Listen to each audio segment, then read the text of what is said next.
Hey, it's Chris. The new M3 iMac is here. Today I'm gonna unbox it and kind of go through my first impressions, give you some background on where this iMac is coming from in terms of why it exists, who it exists for, and who should avoid it and look elsewhere. Now, opinions on this new iMac are all over the place. I've seen it praised as the perfect family computer, and I've also seen it called Apple's laziest iMac refresh ever. But today I wanna help you go through whether or not you should avoid this new iMac or if it's perfect for you. And believe me, there are some use cases where this is perfect. Let's look at the lineup history a little bit. The original iMac debuted in 1998, and it was called the iMac because it was a user-friendly computer with internet capabilities. Internet, that's where the I came from. In 2002, the lineup transitioned from a CRT to a flat panel LCD. In 2007, the design shifted to the aluminum and glass look. And then in 2012, Apple introduced a thinner design with an improved display. In 2014, that turned into the iMac with Retina display. And then in 2021, we got the Apple Silicon version with the M1 chip inside and the current design language. So here we are today with the 8th gen iMac, which has shifted in response to consumer and tech trends over the years to become this blend of design and performance. So on to the question of the day. Is this the design and is this the level of performance that's right for you? Well, let's start with the fact that you can get the base model iMac here, 8-core CPU, 8-core GPU, 256 gigs of storage, 8 gigs of RAM for $1,299. That includes the computer, the screen, keyboard, mouse, and trackpad, all of this included with the color matching cords for $1,300. Your other options for a Mac desktop would be a Mac Mini paired with the Studio display or a Mac Studio paired with the Studio display. Mini plus the Studio display is gonna run you about $2,200 for the base unit, and if you go with the Mac Studio plus the Studio display, you're looking at $3,600. So all other factors aside, if you're looking to do some light productivity and gaming, then you could save about $900 going with the M3 iMac over the Mac Mini with the Studio display combo. So it's hard to decide, is it the looks or the pricing that's more attractive? It's kind of a toss-up there. Now, I will just say, Apple usually has some amazingly clever headlines for products on their website, and there are a couple on the iMac website. You do Hue, all right, that's clever. But up at the top, the main headline is just packed with more juice. Nothing even clever or pithy about it. They're just stating, yeah, we gave it a new chip. But let's not kid ourselves, okay? This thing is absolutely iconic. It's like a sculpture, really. It's fun, it's colorful, it's basic, but in the best possible way. It's uncomplicated, it's straightforward. And you have to love the color match accessories. These look great. Even if they are still Lightning, yes, in late 2023, and when Apple's switching everything over to USB-C, we still have some Lightning cords shipping here. Now I'm gonna do a full review of this later, just kinda wanna get you my first impressions as I take this out of the box and kinda talk about it. I have to tell you, iMac speakers are not a joke. They're way nicer than a lot of people realize, but the speakers and the sound coming out of this thing are so nice, you don't even need a HomePod in the room this thing is in, honestly. Now, the display is only 24 inches, but that's better than 21 inches. It's no 27 or 32, but then again, $12.99 here for an all-inclusive package. Yeah, it could be a bigger screen, but no, it doesn't look like Apple's gonna bring us a 27-inch version. They're gonna kind of suggest that you look at maybe the two options that we talked about, the Mac Mini or the Mac Studio paired up with the Studio display. So for the price for a basic computer that you can do some basic productivity on, basic gaming with the M3 chip inside, this is not a bad price, this is not a bad package. So as I prepare to do the review here and let you know what it's like to work with, to live with, let me know what you wanna see tested. But I am thinking about this as I'm seeing this sitting here on the desk and I'm picturing this in my work environment and using it.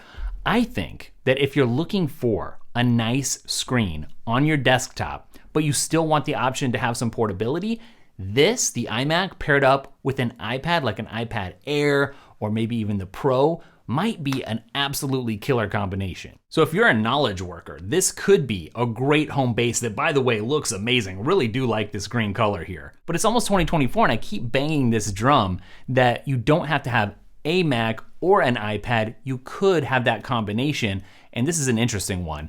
iMac plus iPad. Speaking of the complete package, the hardware that you're working on is only part of the story when it comes to what you can get done and how efficient you are. You have to learn how to be productive. Luckily for you, I've got a course that's called Learning to Be Productive, and it will help you get the most out of your Apple ecosystem. It'll help you get more done, whether it's on the iMac here or any other Apple device, in less time with less burnout. It's linked up down below, and for a very limited time, it's on sale. Check it out. Now let's talk a little bit about who this iMac is for. Apple really bills this as the world's best all-in-one computer. And it's hard to argue.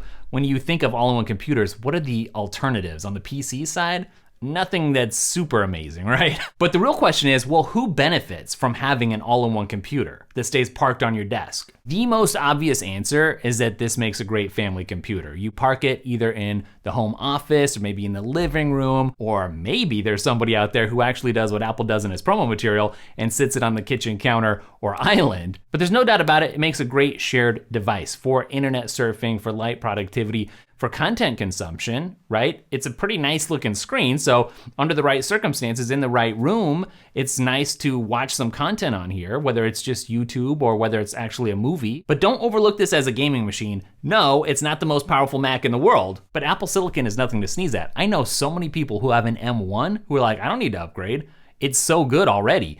And the M3 is 2 generations after that. You will still get 50% faster frame rates here. You still get that hardware accelerated ray tracing. That's not just for the pros. So you hook up a PlayStation controller, and this is actually a pretty cool gaming machine. Certainly, this all-in-one design is great for people who don't like clutter. So if you don't like a bunch of wires strung all over the place, if you're not the kind of person who's gonna get external monitors, and speakers and put them all over the place, you just want a clean, minimal setup, then this is really gonna appeal. And obviously, because of the aesthetics here, it looks so good. A lot of businesses that have forward-facing reception areas where clients are gonna come in would like to have something like this facing the clients. It kind of sets the mood or the tone. If you're trying to put off a designy vibe, right, then this is a great way to do it. But I think you also see this in some educational scenarios in computer labs or libraries, things like that. Now, I know that there's some people out there who are gonna be complaining about the ports. You got 4 USB-Cs, 2 of those Thunderbolts. And on top of that, Wi-Fi 6 for a fast wireless connection. So you have to keep in mind, this is not geared towards hardcore professionals who are gonna be pushing the envelope in terms of compute power. But on the other hand, if you're an aspiring creative and you do wanna get into doing some light photo editing or even some intermediate photo editing or designing, then sure, I think you're actually gonna be blown away by what you can do here, and these ports are not gonna be as limiting as some people would have you believe. In the old days, the iMacs, I think, would have appealed really to the college set, but I can't imagine a student who would have this as their sole computer. You really want something more mobile and portable, I think, in the student situation, something like a MacBook or an iPad that you can take to class and bring it back. It works in all scenarios and situations. So if you're thinking to yourself, well, maybe I don't mind spending a little extra for something like the Mac Mini or the Mac Studio paired with the Studio display, then think to yourself, do you want more screen real estate or need it? Is 24 inches enough? Sharper images, even if it's not all that noticeable to you, is that something that's really necessary? And if you're a photographer, that might be one scenario where you could get away with this, but you might want that Studio display. So I just want to take a second though and talk a little bit about the perceived design stagnation, at least in terms of externals, right? It looks the same, even the same colors as were offered before. But what would you really change about this thing other than maybe the screen size, right? Maybe you would like a 27-inch screen, but this thing is so thin. It looks so good. It sounds so good. And it's got the M3 inside. What is there to change for people complaining about design stagnation? Actually, Apple does have some patents for like a foldable iMac concept with a folding glass panel on the bottom. And they've also got a touchscreen iMac concept patented as well, but you can't go by the patents. Sometimes those come to fruition, sometimes they don't. They're just kind of covering their bases, exploring all the options. For the price in Apple's lineup, this thing is very, very attractive.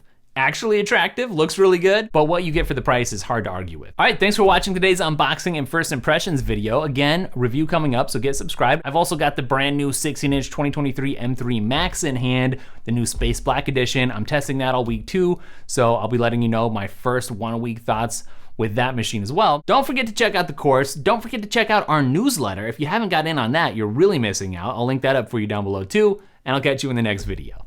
Later.